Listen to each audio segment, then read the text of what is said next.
की हा आजार होता तरी राजकीय त्याच्यामुळे मी इथे आल्यानंतर तुम्हाला सरकारनं रिक्षासारखं गेलं नाही. पण हा दौरा सगळ्या सामर्थ्याचे आहे.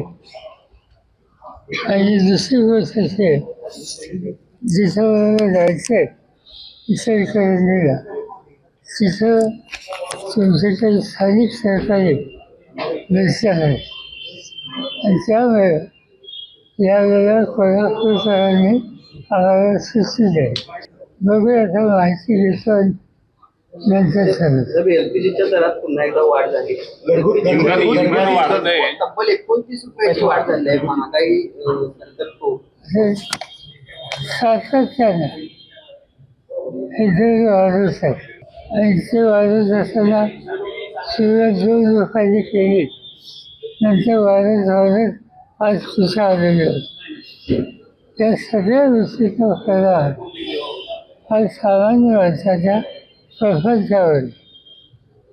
प्रधानमंत्र्यांनी सुरुवातीला सांगितलं की आम्ही महागाई नियंत्रित करतोय.